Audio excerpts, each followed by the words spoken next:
Le SEEIF, le syndicat des experts évaluateurs immobiliers de France. Bonjour Madame Pérez. Bonjour. Je vous laisse vous présenter.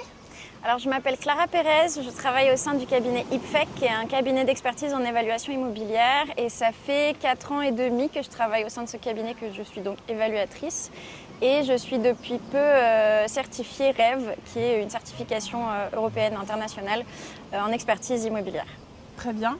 Alors quels sont vos 2 domaines de prédilection ?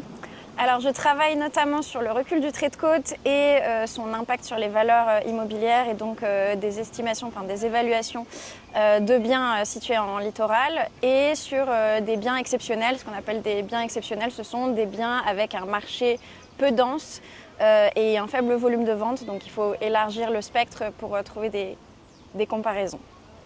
Très bien. Vous travaillez aussi au sein de la formation DVI ? Tout à fait. Alors en fait, je suis dans la commission DVI du syndicat, le SEEIF, donc le syndicat des experts évaluateurs immobiliers de France. Voilà, on a changé récemment de sigle, c'est pour ça.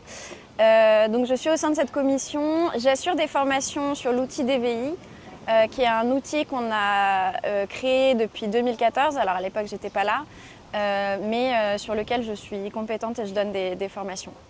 Très bien, mais justement, pourquoi la formation au DVI est-elle essentielle pour les experts aujourd'hui ? Alors, la formation est essentielle pour comprendre comment manipuler l'outil, et l'outil en lui-même est essentiel parce que ça nous permet d'avoir des termes de référence, des mutations, ce qui est très important pour la méthode par la comparaison, qui est une méthode essentielle et primaire, je dirais presque, dans notre métier. Et l'outil DVI, c'est un outil formidable parce qu'il combine plusieurs types de données, plusieurs types de data, des data sur les mutations, donc les cessions de biens immobiliers, qui sont tirées de la base DVF, qui est donnée de valeur foncière, qui est une source de données en open data diffusée par la DGFiP. Mais aussi des données cadastrales, des données urbanistiques, des données de risque, des données géographiques, enfin tout un tas de différentes données qui sont compilées dans un même outil. Donc ça nous fait gagner un temps colossal.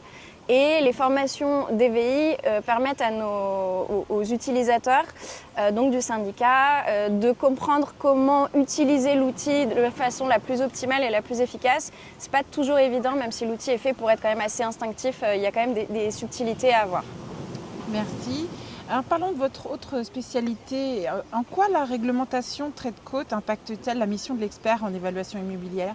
Alors il y a une réglementation qui existe depuis la loi Climat et Résilience de 2021, l'ordonnance du 6 avril 2022 et des décrets qui ont suivi dans les années suivantes. En fait, les biens situés dans des zones littorales exposées au recul du trait de côte vont être amenés à disparaître d'ici 15, 20, 30 ans, voire plus, dans un horizon qui peut être plus ou moins lointain. Mais on sait que ces biens-là vont être amenés à soit être détruits, soit devenir trop dangereux pour assurer la sécurité des biens et des personnes.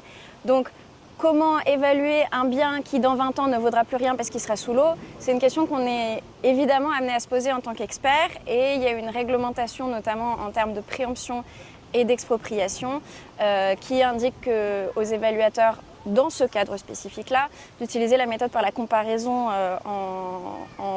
en méthode principale et à prioriser, mais dans un cadre amiable aussi, dans le cadre d'évaluation pour le tout venant, on peut aussi être amené à utiliser cette méthode qui donc est préconisée par la loi. Très bien, merci beaucoup. Je vous en prie. Le SEEIF, le syndicat des experts évaluateurs immobiliers de France.